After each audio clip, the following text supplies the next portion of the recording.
Assalamualaikum Ustadz Samsi Ali. Waalaikumsalam warahmatullahi Faisal. Alhamdulillah Ustadz Samsi Ali. Saya tidak tahu nih dinamika di Amerika macam mana yang terjadi, tapi dinamika di Republik ini nampaknya sungguh ramai ini ya, karena hari ini adalah hari terakhir pendaftaran pilkada di berbagai tempat KPUD ya. Tulisan Samsi Ali ini sangat relevan dengan keadaan sekarang antara takdir, ikhtiar, dan hidayah. Saya juga ingin melihat pencerahan apa yang bisa disampaikan pada para pendengar dan masyarakat yang sebagian sudah banyak berdemo kemarin di Yogyakarta, Kalimantan, di Sulawesi, bahkan ramai sekali di kampungnya Ustadz Samsi di sana. Apa yang Ustadz Samsi lihat?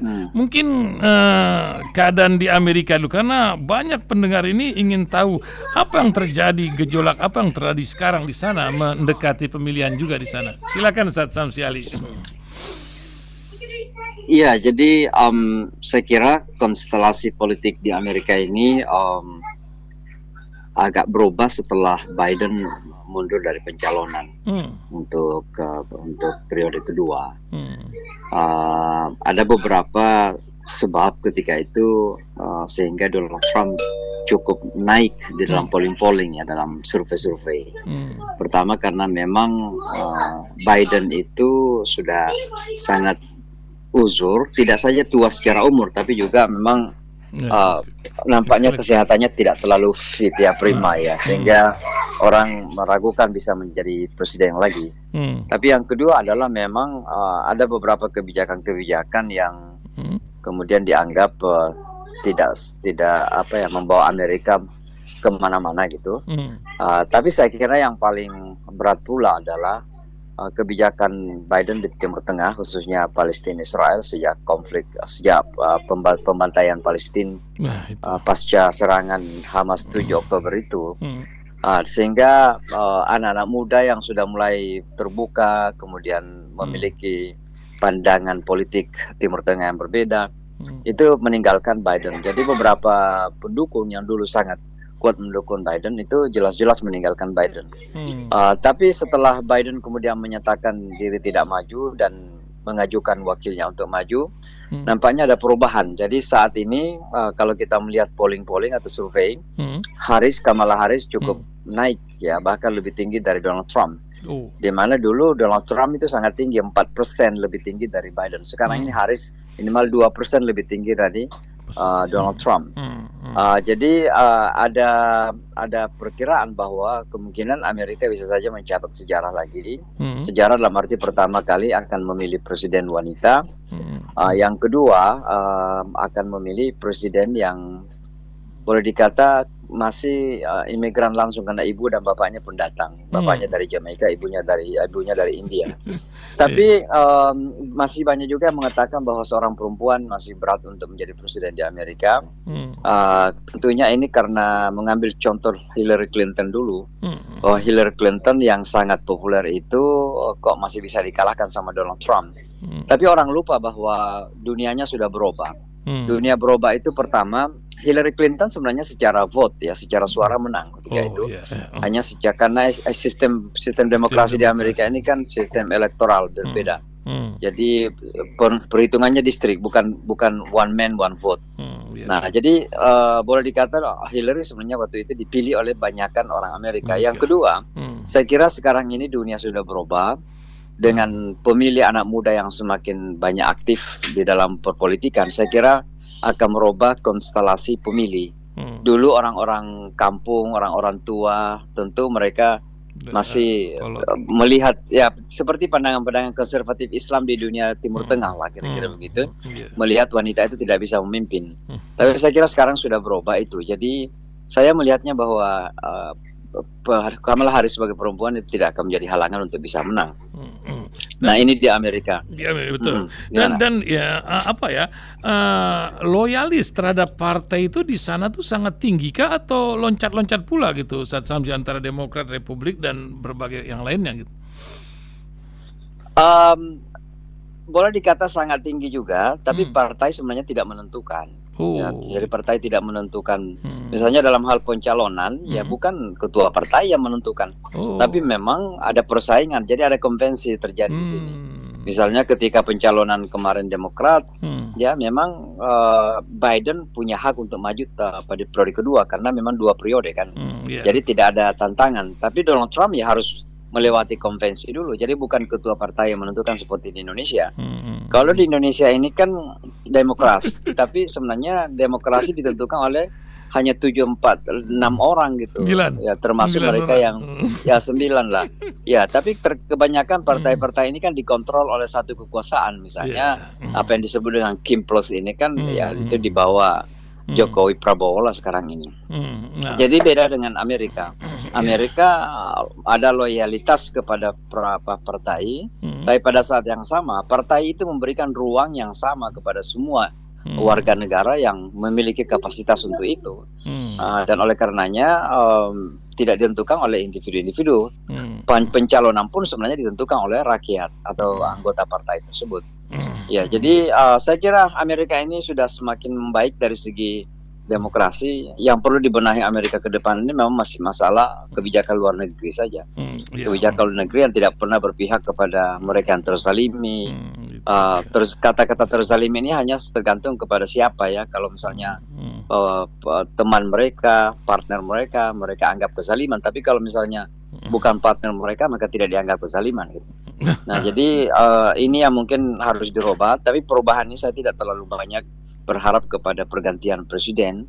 Justru berharap dari dakwah yang kita lakukan, pendidikan yang kita lakukan. Jadi sebenarnya bottom up lebih. Saya melihat bottom up. Kalau dari atas ke bawah ini agak susah karena yang mengontrol di atas ini politisi. Ya juga sama di Indonesia oligarki lah kira-kira. Kalau di sini ya Yahudi lah. Masya Allah, Bah, Ustadz Samsi dalam rangka berikhtiar mengejar takdir lebih baik negeri ini, kita telah melangsungkan reformasi dan berbagai cerita dengan harapan yang luar biasa. Tapi apa masyarakat ini sekarang melihat, ini sih sama di Jogja itu semua bendera partai dibakar sama pendemo ya. Tapi ini sebuah fenomena yang mencapai sebuah kata akhir. Apakah kita harus menerima takdir ataukah kita menggapai hidayah dengan doa sebagaimana doa Rasulullah terhadap Umar bin Khattab yang Ustadz Samsi tulis untuk melakukan perubahan pada saat itu gitu. Gimana Ustadz Samsi? Ya, saya kira kita harus melalui semua tangga-tangga itu. Usaha tidak boleh berhenti selama masih ada jalannya. Tapi pada saat yang sama juga doa harus kita perbuat karena kita yakin dengan doa. Kita yakin dengan kekuatan Allah, kita yakin dengan keputusan dan takdir Allah.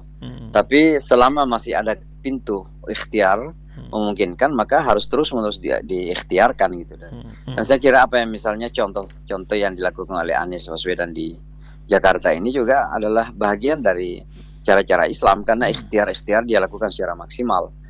Sampai hari ini pun saya dengar ya masih ada pembicaraan apakah itu rumor bahwa PKB masih akan mendukung misalnya, kita tidak tahu.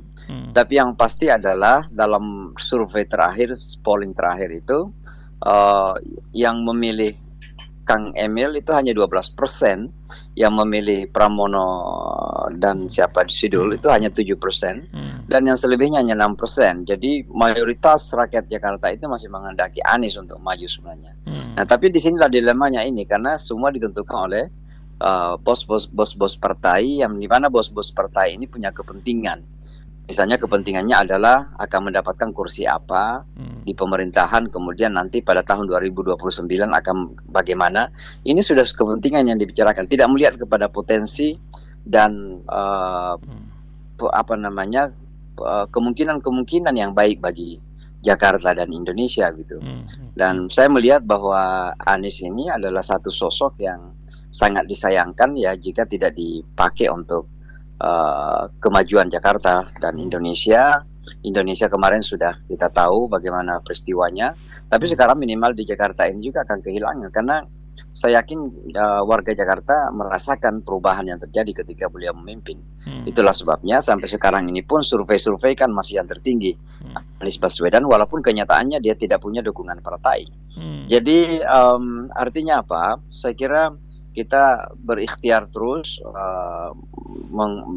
mendorong partai-partai yang masih memungkinkan Tapi kalau misalnya tidak juga ya, saya melihatnya ini sama dengan pasti Allah punya hikmah lah. Karena sama ketika Umar ketika itu tiba-tiba menghentikan Khalid bin Walid sebagai panglima Islam ketika beliau sukses menaklukkan Yerusalem, menaklukkan beberapa daerah di tanah Syam, tiba-tiba diganti oleh Abu Ubadah gitu, yang tidak ada pertanyaannya kenapa tiba-tiba Umar menggantinya ketika itu, dan ternyata Umar mengatakan ya supaya orang tidak bergantung kepada Khalid bin Walid, supaya orang tetap ingat bahwa yang memberikan itu adalah Allah Subhanahu wa taala. Jangan-jangan juga Anies ini karena demikian banyaknya pujian selama ini, banyaknya dukungan selama ini, ya bahkan tidak punya partai tapi punya dukungan yang real di masyarakat. Ini Allah ingin mengatakan bahwa Anies jangan sampai kemudian memposisikan diri bahwa dialah yang mampu gitu. Nah, ini mungkin beliau juga dibela oleh Allah. Jadi kita pada akhirnya harus menerima hikmah ketika sudah terjadi depan mata kita. Pada saat yang sama, saya kira kita tidak boleh terlalu menyalahkan institusi seperti Partai Keadilan Sejahtera. Bagaimanapun juga PKS adalah aset umat, dan PKS sudah banyak melakukan juga. Kalaupun misalnya sekarang ini ada hal yang kita anggap salah, maka udahlah itu kesalahan. Tapi kalau dibandingkan dengan kebaikan-kebaikan, saya kira masih banyak kebaikan yang harus kita akui. Dan karenanya jangan sampai kemudian institusi ini kita tinggalkan, jangan sampai kemudian kita juga berlebihan. Kata Rasulullah kan ketika cinta kepada seorang jangan cinta buta. Ketika membenci juga jangan benci buta gitu. Karena kecintaan kita kepada seseorang ya pasti ada kekurangannya juga. Demikian juga PKS pasti adalah institusi yang saat ini mungkin kita lihat sebagai partai politik yang dari perspektif mata Islam lah yang terbaik. Tapi bukan berarti sempurna, pasti ada kekurangan-kekurangan. Jadi saya kira kita tidak boleh ekstrim mengambil sikap. Saya ingin kepada teman-teman untuk selalu melihat dengan pandangan-pandangan yang komprehensif, yang rasional, yang imbang. Ya, dan yang kedua selalu husnuzan. Jadi jangan dulu kemudian mengedepankan su'uzon. Pasti ada pertimbangan-pertimbangan. Karena yang di Majelis Syura PKS itu juga bukan orang-orang sembarangan. Mereka juga ilmuwan, mereka juga ulama-ulama. Jadi jangan sampai kita merasa lebih pintar dari mereka gitu ya. Nah, jadi harus ada husnuzon lah, bahwa mereka pasti punya kalkulasi-kalkulasi tersendiri. Yang boleh jadi kita yang tidak terjun di lapangan kan tidak tahu. Kita ini kan kayak pengamat bola saja kan, duduk di pinggir-pinggir, kemudian kita banyak komentar gitu. Tapi pemain di dalam itu yang merasakan. Demikian juga para petinggi-petinggi partai ini kan mereka yang tahu sebenarnya bagaimana permainan yang terjadi. Dan mereka tahu kalau memainkan dengan cara demikian akan kemana akhirnya, kalau demikian akan kemana hasilnya, pasti mereka lebih tahu gitu. Jadi saya kira kita kedepankan husnuzon. Ya, kita memang menyayangkan bahwa pada akhirnya PKS kemudian berpisah dari Anies di Jakarta. Tapi mungkin ya kalau sudah terjadi ya sesuatu yang sudah real di hadapan mata, itu namanya takdir. Makanya kita terima insya Allah. Pasti Anies akan tidak pernah berhenti untuk melakukan yang baik bagi bangsa dan negara ini. Amin. Terima kasih Ustadz Samsi Ali. Ada keynote terakhir Ustadz Samsi yang ingin disampaikan untuk pendengar Radio Silaturahim. Silakan Ustadz Samsi. Ya, saya kira jangan pernah berhenti. Kalau bahasa agama ini kan amar ma'ruf nahi mungkar. Jadi kalau teman-teman mahasiswa sekarang ini banyak bergerak di mana-mana, selama itu tidak melakukan pengerusakan yang destruktif, terus lakukan, karena itu bagian dari upaya-upaya demokrasi untuk memperbaiki negara dan bangsa. Kita selama 5 tahun bahkan 10 tahun yang lalu ini kan banyak disuguhi oleh informasi-informasi yang hanya silau-silau dalam arti yang tidak dalam gitu. Jadi hanya stempel-stempel saja gitu ya. Misalnya kemajuan ekonomi, macam-macam yang disebutkan, tapi ternyata yang menikmati kan segelintir orang. Sementara rakyat kita masih menderita. Jadi harus terus-menerus melakukan koreksi. Dan yang bisa melakukan koreksi itu adalah masyarakat sendiri, dan khususnya mereka yang anak muda, khususnya yang mereka mahasiswa ini harus terus-menerus mengawal ini. Saya kemarin waktu DPR itu akan menganulir keputusan Mahkamah Konstitusi. Saya justru menulis itu di beberapa media sosial, mengatakan mudah-mudahan mahasiswa ini bisa bergerak seperti mahasiswa di Bangladesh sampai menurunkan Perdana Menterinya kan. Ya, jadi padahal Perdana Menteri Hasina itu sangat kuat sekali, bisa diturunkan oleh mahasiswa. Jadi saya kira di Indonesia juga bisa melakukan begitulah, bisa melakukan koreksi yang baik, insya Allah. Terima kasih Ustaz Samsi Ali. Sampai bertemu, semoga selalu bermanfaat. Assalamualaikum warahmatullahi wabarakatuh. Amin, makasih. Salam, saudara.